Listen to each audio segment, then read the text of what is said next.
সুযোগের সদ্ব্যবহার কীভাবে করতে হয় সেটা আই থিঙ্ক দেবের থেকে ভালো কেউ জানে না। এই কথাটা আমি আগেও বলেছি, আবারও বলছি, এবং কালকে আমি প্রচণ্ড খুশি হয়ে বাড়ি ফিরেছি।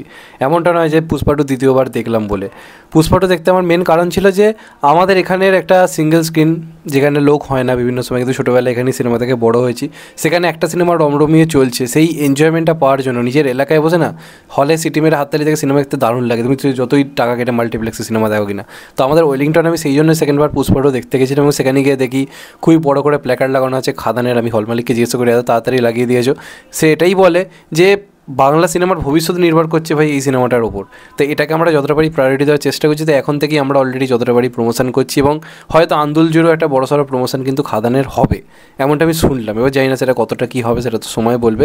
কিন্তু যে জিনিসটা দেখে আমি খুব অবাক হলাম, শুরুতেই তোমাদেরকে তুমি একটু ঝলক দিলাম, আমি পুরো ভিডিওটা ক্যাপচার করতে পারিনি, তার কারণ আমি ইন্টারভেলে একটু বেরিয়েছিলাম খাবার দাবার আনতে। তারপর যখন ঢুকি তখন থেকে এটা দেখাচ্ছে, আমি জাস্ট লাস্টের দিকে খানিকটা জিনিস যেটুকু তুলেছি তোমাদেরকে দেখাতে পারলাম, এবং পুরো জাস্ট লোকে চেঁচাচ্ছিল লিটারেলি।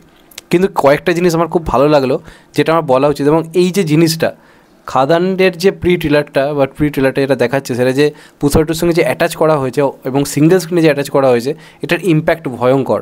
অন্তত আমি কালকে ওয়েলিংটনে দেখতে গেছি, মোটামুটি যে শোতে গেছি মোটামুটি 100 থেকে 150 লোক তো পুষ্পা টু দেখতেই হলে এসেছিলো। তাদের মধ্যে বেশ কিছু অডিয়েন্স কিন্তু, তোমাদেরকে আমি ক্লিয়ারলি বলছি, এটা একদম অনেস্টলি বলছি, এটাই বাস্তব, তাদের মধ্যে অনেক অডিয়েন্স এই খাদানের যে প্রি ট্রেলার না প্রথমবার দেখলো। আমি তোমাদেরকে এটা লিটারেলি বলছি, তারা রীতিমতো প্রথমবার দেখলো। এবং তোমাদেরকে আমি আর একটা কথা বলি, সিনেমার শুরুতে যখন সিনেমাটা স্টার্ট হয় তার আগে সন্তানের ট্রেলার দেখেছিল, কারোর কোনো ভ্রুক্ষেপই ছিল না, মানুষজন গল্প করছে, আড্ডা মারছে, কেউ চলে যাচ্ছে টয়লেটে, কেউ বেরিয়ে যাচ্ছে, এরকম একটা ব্যাপার ছিল। মানে তারা তো এক্সপেক্ট করে বাংলা থেকে এরম কাজ এখন হয়, তো যে কারণে তারা স্তম্ভিত হয়ে যাবে কিছু দেখে, এই ফিল তারা পায়নি, তারা গল্প করছিল এই টাইমে। কিন্তু যখন প্রি ট্রেলারটা দেখানো হয়, আমি তো হলে তখন সবেমাত্র ঢুকছি, পাবলিক জাস্ট অবাক হয়ে স্ক্রিনের দিকে তাকিয়ে আছে।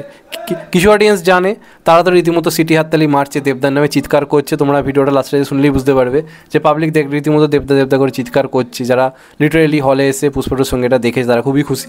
কিছু অডিয়েন্স রয়েছে যারা অতটা বাংলা সিনেমা নিয়ে আগের মতো চর্চা করে না, তারাও কিন্তু অবাক হয়ে গেছে, তারাও কিন্তু রীতিমতো হাঁ হয়ে তাকিয়ে আছে। কেউ কেউ টয়লেট যাচ্ছিল, দরজার সামনে চুপ করে দাঁড়িয়ে গেছে, ট্রেলারটা শেষ হবে তারপর যাবে, কারণ তারা বাংলাতে এরকম ট্রেলার রিসেন্ট টাইমে দেখেনি। এরকম একটা ফিল আমার দেখে কোথাও গিয়ে মনে হলো।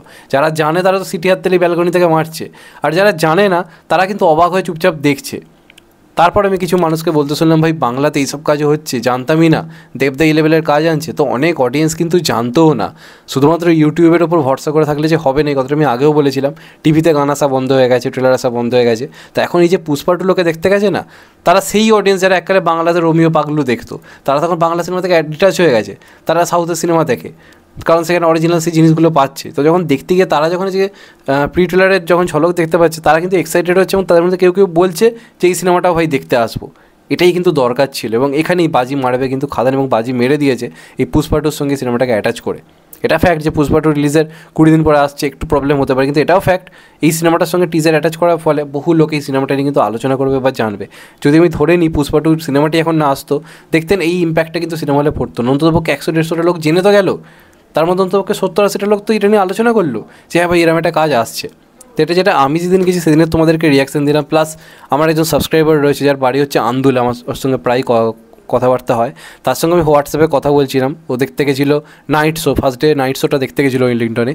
তো আমি ওকে জিজ্ঞাসা করি যে কেমন রেসপন্স, সেও কিন্তু আমাকে কমেন্ট বক্সে ঠিক ওই কথাগুলোই বলে, এবং সে এটাই বলে যে লোকজন জাস্ট অবাক হয়ে গেছে, এবং সবাই এটাই আলোচনা করছে যে বাংলাতে এই ধরনের কাজ হচ্ছে কবে থেকে। তো অনেকেই কিন্তু ব্যাপারটা জানে না, এবং অনেকেই এটা দেখে তাদের মনে একটা ইম্প্যাক্ট পড়েছে এই কাজটাকে নিয়ে, এবং শুধুমাত্র আমাদের ওয়েলিংটনই ইম্প্যাক্ট, এরকম বহু সিঙ্গেল স্ক্রিনে যেগুলো খোঁজ খবর কেউ রাখে না, যেগুলো কেউ বক্স অফিসের আওতায় ধরে না, সেখানে কিন্তু অলরেডি পুষ্পা টু মানে আমাদের খাদান নিয়ে আলোচনা কিন্তু ভয়ঙ্কর রকমের স্টার্ট হয়ে গেছে। এবং এটা হচ্ছে প্রমোশন, এটাকে বলে গ্রাউন্ড লেভেলের প্রমোশন, যেটা আমি জিদ্দার চেঙ্গিজের সময়ও বলেছিলাম করা উচিত ছিল, রাবণের সময়ও বলেছিলাম করা উচিত ছিল, কিন্তু সেই লেভেলের কিন্তু সিঙ্গেল স্ক্রিনে এই ধরনের জিনিসপত্রগুলো করা হয়নি। আমি তখন বলেছিলাম যে আমি পাঠান দেখতে গিয়ে কিন্তু রাবণের কিছু মানে চেঙ্গিজের কিছু দেখতে পাইনি, বা একটা KGF 2 দেখতে গিয়ে আমি রাবণের কোনো ট্রেলারে ঝলক পাইনি, যে মানুষজন এক্সাইটেড হবে, যে জেনে যাবে যে হ্যাঁ ভাই এটা রাবণ আসছে বা এটা আসছে। ইউটিউবের উপর ভরসা করলে কিন্তু হবে না। দেবদা এটা বুঝেছে সঠিক সময় সঠিক সিনেমার সাথে, কারণ দেবদা এটা জানে যে বাংলায় যদি বাঙালি দর্শককে ফেরাতে হয় তাহলে পুষ্পা টুর অডিয়েন্সটাকেই ফিরিয়ে আনতে হবে, কারণ পুষ্পা টু যারা পছন্দ করবে তারাই খাদানের মতো সিনেমা পছন্দ করবে। তো এই যে সুযোগটাকে দারুণভাবে কাজে লাগিয়েছে, প্লাস শুরুতে আমি তোমাদেরকে ছোট্ট ঝলক দিলাম, খুবই ভালো রেসপন্স। মানে অনেক দিন পরে বাংলা সিনেমার জন্য সিটি হাততালি শুনতে পেলাম এটা সাউথের সিনেমা দেখতে এসে। এটা কিন্তু আমাকে বিরাটভাবে আকৃষ্ট করেছে। এবং বহু আরও মহারাষ্ট্র দেখবেন ছেড়েছে, বোলপুর টোলপুরের দিকেও সিঙ্গেল স্ক্রিনে দেখানো হচ্ছে, সেখানেও কিন্তু দারুণ রেসপন্স। এটা কিন্তু দারুণ প্রমোশন হয়েছে সিনেমাটার, এই কারণে ইম্প্যাক্টটা অনেক বেড়ে গেছে, অনেক মানুষের কাছে জিনিসটা পৌঁছে গেছে। তো এটা হচ্ছে সুযোগের সদ্ব্যবহার কথা। আল্লু অর্জুনকে দেখতে এসে লোকে কিন্তু আবার মানে দেবকে দেখে কিন্তু কোথাও গিয়ে অবাক হচ্ছে এত বছর পরে। অনেকেই বলছে যে চল বহুদিন পর দেবের এই সিনেমাটা দেখবো। এটা কিন্তু দারুণভাবে আমার মনে হয় সাফল্য এনে দেবে খাদানকে। বা দেখা যাক লাস্ট অব্দি কী হয়।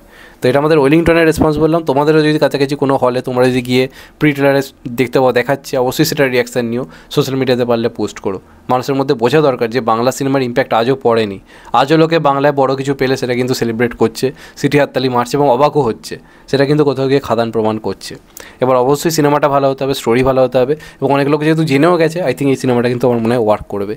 তো দেখা যাক লাস্ট অবধি কী হয়। তোমাদের এটা নিয়ে কি মতামত কমেন্টে জানিও। চ্যানেলটা নতুন হলে চ্যানেলটা সাবস্ক্রাইব করে দিও and get the bell icon. ভালো থেকো সবাই, টেক কেয়ার, নমস্কার, আবার দেখা হবে। এখন তো বাই, সবাই ভালো থেকো, সুস্থ থেকো, নমস্কার, টেক কেয়ার, আবার দেখা হবে।